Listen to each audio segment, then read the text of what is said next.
रहमानिर्रहीम। अस्सलाम वालेकुम सब देखने वालों को। उम्मीद करती हूँ सब खैरियत से होंगे। चलिए जी, आज मज़ेदार सा यमी सा लैम का यखनी पुलाव तैयार करते हैं। चलिए जी, इनके लिए हमें चीज़ों की ज़रूरत है, मैं आपको दिखाती हूँ। सबसे पहले हम यखनी तैयार करेंगे। ये मेरे पास मीडियम साइज़ के 4 टमाटर है, हम ये इस्तेमाल करेंगे। 2 मीडियम साइज़ के मेरे पास अनियन है और यखनी में इस तरह से हम 2 लहसुन इस्तेमाल करेंगे। और इस तरह से मेरे पास एक टुकड़ा अदरक का है साबुत, और ये दालचीनी है मेरे पास। और ये देखिए कुछ मेरे पास लौंग और साबुत काली मिर्चें हैं। साबुत ये बड़ी इलायची है और ये हरी मिर्ची है मेरे पास। तो ये टेबल स्पून मेरे पास ज़ीरा था। और ये देखिए जी 2 टेबल स्पून नमक है और 1 टेबल स्पून मेरे पास साबुत धनिया है। और ये देखिए जी मीट मैंने इस तरह से जो पीसीस हैं वो कटा लिए हैं। 2 से 2.5 किलो के करीब ये मेरे पास मीट है। तो आप ये देखिए जी, मैंने प्रेशर कुकर में गोश्त को शामिल कर लिया है और पानी इतना डाला है कि जो गोश्त है हमारा जो पानी में वो डूब चुका है। और देखिए जी, इसी तरह से हमने बड़े बड़े पीसीस करके टमाटर, सब्ज़ मिर्चें और प्याज जो हैं इस तरह से हमने शामिल कर दिए हैं। लहसुन को भी हमने साबुत ही शामिल कर दिया है। बाकी भी सभी स्पाइसेस जो हैं वो हमने शामिल कर दिए हैं। नमक भी मैंने इसमें शामिल कर दिया था। तो चलिए जी, प्रेशर कुकर को मैंने सीटी आने पर 10 मिनट पे पका लिया है। तो देखिए जी, मीट जो है वो अच्छे से गल चुका है। ये देखें जी, कितना टेंडर सा मीट जो हमारा वो तैयार हो चुका है। तो डिपेंड करता है मीट के पीसीस पे कि जो आपका गोश्त है वो छोटे पीस हैं या बड़े हैं। तो आप उसी हिसाब से प्लीज़ प्रेशर लगाइए। अगर छोटे पीस हैं तो कम प्रेशर लगा लें। तो यखनी हमारी बनकर तैयार है। बारी आती है जी पुलाव को तैयार करने की। ये 1 बड़ा कप मैंने ऑयल का इस तरह से शामिल कर दिया था हंडिया में। और देखें जी ऑयल तो डांस ही करना शुरू हो गया। चलिए जी, ऑयल का डांस बंद करने के लिए मैंने इसमें ऑनियन को शामिल कर दिया है। ये कुछ स्पाइसेस है जो इस्तेमाल करेंगे। ये देखिए जी, पिसा हुआ मेरे पास 1 चम्मच ज़ीरा है और 1 टीस्पून मेरे पास काली मिर्च का पाउडर है। 2 टेबल स्पून मेरे पास सूखे धनिया का पाउडर और 2 ही टेबल स्पून मेरे पास गरम मसाला है। ये स्पाइसेस हम इस्तेमाल करेंगे। ये देखिए जी, जो मैंने लहसुन यखनी में इस्तेमाल डाला था उसको मैंने निकाल कर पानी शामिल करके और इस तरह से उसकी प्यूरी तैयार कर ली है। और अदरक लहसुन का मैंने 2 टेबल स्पून और इसमें ऐड कर दिया है। तो ये देखिए जी, अच्छा सा गोल्डन कलर आने पर हमने प्याज में जो अदरक लहसुन की हमने पेस्ट तैयार की है वो शामिल कर दी है। और ढक्कन दे के तकरीबन हम 3 से 4 मिनट पर हल्की आंच पर इसको पकाएंगे, इसकी स्मेल ख़त्म होने पर। और प्याज देखते हैं जी, हमारे जो हैं ढक्कन उठाने पर देखिए जी प्याज जी हैं वो नरम हो चुके हैं।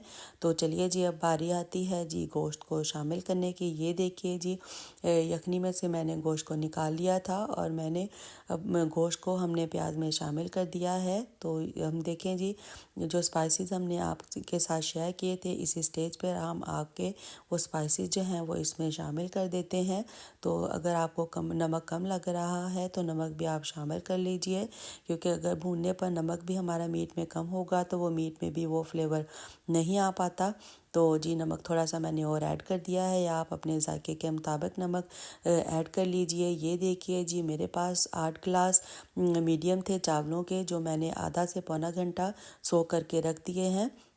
तो यखनी मैंने जो है जी 12 गिलास मैंने शामिल की है।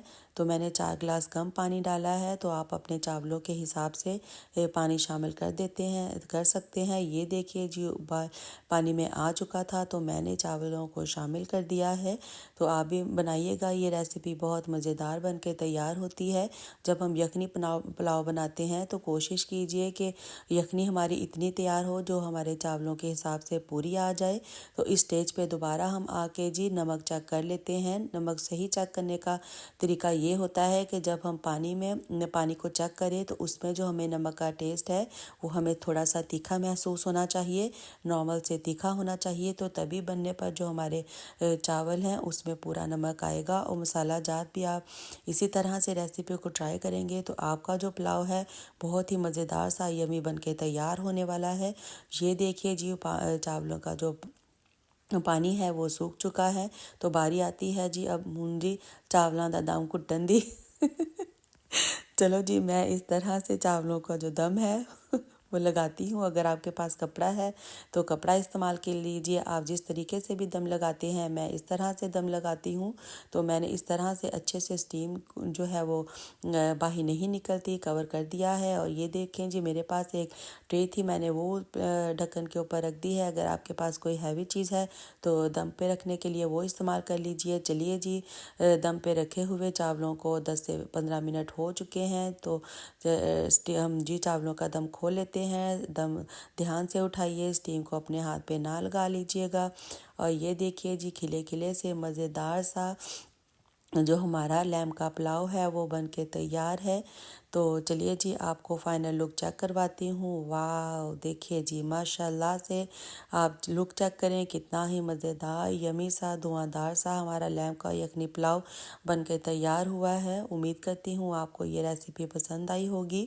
जब कभी भी लोग चावल खाते हैं वो शिकायत करते हैं कि चावल बहुत ज़्यादा से ड्राई हैं, जुड़े हुए हैं। तो अगर आप इस तरह से रेसिपी को फॉलो करेंगे तो आप उम्मीद करती हूँ आपके चावल बहुत ही खिले खिले से मज़ेदार बन के तैयार होंगे। तो देखिए जी, चमकदार से हमारा पुलाव बन के तैयार है। प्लीज़ सब्सक्राइब कीजिएगा मेरे चैनल को, रिश्तेदारों दोस्तों के साथ शेयर कीजिए और सबको दुआ में याद रखिए जी। मैं आपके लिए भी बहुत सी दुआ गो हूँ। और चलिए जी, मिलते हैं एक नई रेसिपी में। अपना ख्याल रखिएगा। अल्लाह हाफिज़।